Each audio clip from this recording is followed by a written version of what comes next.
गुजरातियों के बीच में फंसे हैं, अब जैसे हनुमान जी बचाएं।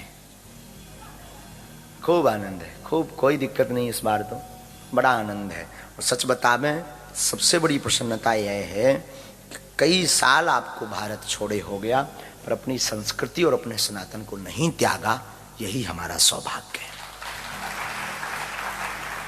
और त्यागोगे भी कैसे? यहाँ पर जो भूदेव रह रहे, ब्राह्मण देव रह रहे, जो संत रह रहे, जो आचार्य रह रहे, बीच बीच में महापुरुष भी आते रहते हैं जो आपको जगाते रहते हैं, सौभाग्य है। ठीक है, कई लोगों की दृष्टि ये रहती है कि भारत के जो लोग आते हैं वो पैसा कमाने आते हैं, लेकिन तुम कौन सा भट्टा कमाने आए? कुछ लोग ऐसा भी बोलते हैं भारत के जितने संत आते हैं पैसा कमाने। जरूरी नहीं है सब पैसा कमाने आते हैं, कुछ जगाने भी आते हैं, कुछ जगाने भी आते हैं। सब कमाने नहीं आते, कुछ जगाने भी आते हैं, कुछ अपना बनाने भी आते हैं। और अगर कमाने की बात भी बोले तो आप भी तो इसीलिए आए, तो ठीक है, उस पर आप लोग ध्यान मत दिया करो। बहुत लोग इस पर माइंड लगाते हैं, ध्यान मत दिया करो। ज्यादा है ना, तुम मत दिया करो, खुद मत दिया करो। बाकी कोई महापुरुष, कोई भी, चाहे वो लेस्टर हो, कोई भी शहर हो, कोई कुछ सनातन का काम कर रहा ना, तो तुम सहयोगी नहीं बन सकते तो विरोधी मत बनो। अगर कोई भारत का साधु आके वहां कथा कर रहा ना, अभी बीच में हमें 2-4 बातें सुनने को मिली, हमारे लिए नहीं, किसी और की, पर्सनली हमारे लिए तो कोई बोलता नहीं। ईश्वर की कृपा है कि कभी बोले ना, भगवान हमारी ऐसी वृत्ति बनाए रखे। लेकिन जो औरों के लिए बोलते हैं वो भी मत बोलो, तुम पाप में मत पड़ो, उनके कर्म उनको खाएंगे। 5 उंगली एक जैसी नहीं होती साहब, नहीं होती, छोड़ो ना। तुम मत दो, तुम मत जाओ, लेकिन दूसरों को जाने से रोको मत। क्या पता किस दिन की कथा उसके चित्त पर क्या प्रभाव कर जाए, अब वो अपने आप को सुधार कर राम का बन जाए। क्या पता कौन से गुरु की वाणी लग जाए उसे, उसकी जिंदगी में क्या बदलाव आ जाए, वो कितना भजन करने लगे। तुम बाधक, कोई तुम साधक नहीं बन सकते तो बाधक मत बनो, उसे करने दो, प्रेम पूर्वक करने दो। आप भी करो, लेकिन ये याद रखना, इस बार हम आपको जब 9वां दिन होगा तो हम शपथ लेकर के देकर के जाएंगे। कुछ भी हो जाए, कभी भारत ना भी आ पाओ ना, वैसे तो 1 साल में आ जाते हैं ज्यादातर, कभी भारत ना आ पाओ ना, कोई दिक्कत नहीं, पर मरते दम तक भारतीयता को मत छोड़ना। विदेश में आकर हिंदू और हिंदी दोनों खतरे में है, हिंदू भी खतरे में, हिंदी भी खतरे में।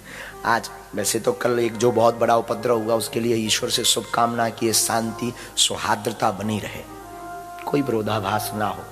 लेकिन ये जो हो रहा ना, इसके पीछे भी कारण यही है कि तुम लोग एकजुट नहीं हो, वरना किसी की क्षमता है, वो 500 लोग आकर तुम्हारे मंदिर के सामने ऊ कर जाते हैं कि हम 2000 लोग जाकर के जय श्री राम नहीं कर सकते। हमें लड़ना नहीं है, हमें दंगा नहीं करना है, हम अहिंसकवादी हैं, हिंसावादी नहीं बनना है, क्योंकि हमारा धर्म। लेकिन बुरा मत मानिएगा, हम लोगों ने सिर्फ आचार्य जी बैठे हैं, भगवान बैठे हैं या विद्वान भी बैठे हैं, महाराज जी हम आपको जो पढ़ाया गया ना उल्टा पढ़ाया गया, आधा पढ़ाया, पूरा पढ़ाया ही नहीं। तो उन्होंने कह दिया अहिंसा परमो धर्म, अहिंसा ही परम धर्म है। पूरा श्लोक किसी ने पढ़ा ही नहीं, आप आगे का श्लोक पढ़िए, अहिंसा परमो धर्म पर हिंसा धर्मो तथैव च। अहिंसा तो परम धर्म है, पर धर्म के लिए की हुई हिंसा सर्वोत्तम धर्म है। किसी धर्म में नियम है कि अगर उनके धर्म में लिखा था कि अगर कोई तुम्हें एक चांटा मारे तो तुम्हें दूसरा गाल कर देना चाहिए, यहां भी मार ले। एक बार एक धर्म के बड़े गुणज्ञ व्यक्ति को एक व्यक्ति ने चांटा मारा, उसने दूसरा गाल कर दिया, इसमें भी मार ले। उसने दूसरे में चांटा मारा तो इसने भी ठोक दिया।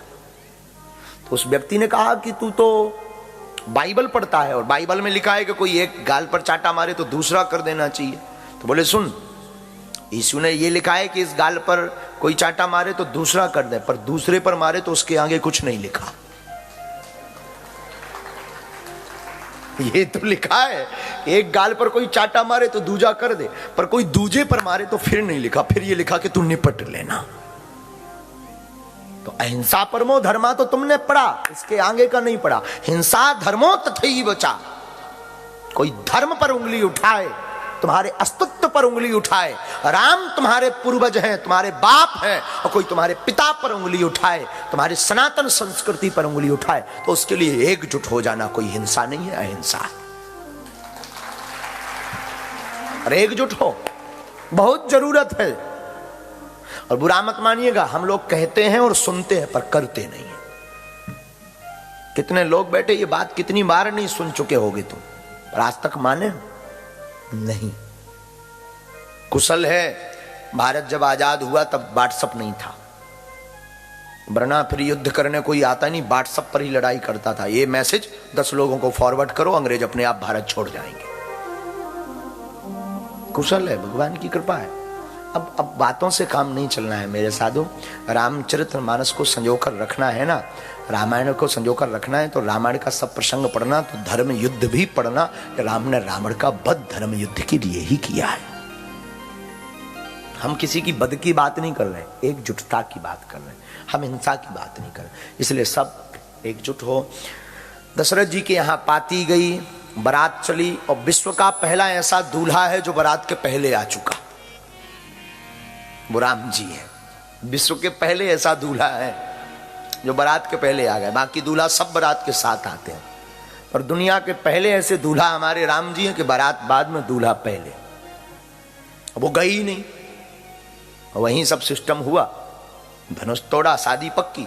अब बोला कि अब बुलाओ बारात को, हम हैं तैयार। बारात आई, तो बारात जब चली, दशरथ जी वशिष्ठ जी पूरे सब साजबाज सज करके गए, तो कहा कि दूल्हा तो है ही नहीं। रास्ते में लोग पूछेंगे दूल्हा कहाँ है, तो क्या किया जाए? तो कहा कि एक काम करो, भरत को और शत्रुघ्न को सजा कर बैठा दो, कह देंगे यही दूल्हा है। तो किसी ने कहा कि अगर इनकी शादी नहीं हुई तो हंसी होगी। तो वशिष्ठ जी बोले चिंता मत करो, हम सब करवा लेंगे। और राजा ने घोषणा की, दशरथ जी ने, कि चिंता मत करो, सबका विवाह होगा, सब तैयार हो जाओ। कोई तुमसे रास्ते में पूछे दूल्हा कौन है, तो सब अपने को बता देना कि हम भी दूल्हा हैं। सबको दुल्हन मिलेगी, जिनके विवाह नहीं हुए सबको मिलेगी। तो जो घोड़ा रथ में निबो हुए थे, घोड़ा भी खुश हुए, जब सबको मिलेगी तो हमको घोड़ी मिलेगी। और आनंद की बात, तो वो भी प्रसन्न भाई। तो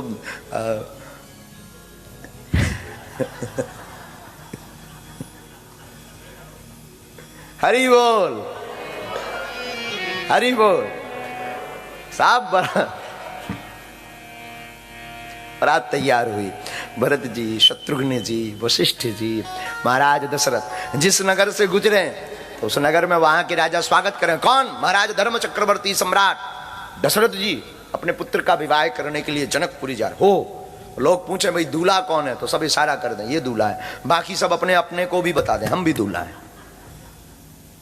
तो घोड़ा भी बोले कि हिनहिना कर, दोनों टांग ऊपर करके, हम भी दूल्हा हैं। बारात के विनोद है, अद्भुत विनोद है। सब चले, बारात नगर के सामीप्य पहुंची, खूब दिव्य स्वागत हुआ, भव्य स्वागत हुआ, पाणिक ग्रहण संस्कार हुआ। जैसे राम जी का हुआ वैसे चारों भाइयों का विवाह हुआ। सब बाराती आनंद के साथ भोज पाए, सखियां आनंद करने लगी। सखियां गारी गाती हैं, गावे गारी जनकपुर की नारी, गावे गारी।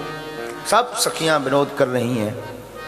राम गहुजू का विवाह श्री जानकी जी के साथ भया, चारों कुमारों का विवाह महाराज जनक और जनक के भाई की पुत्रियों के साथ चारों कुमारों का विवाह संपन्न भया।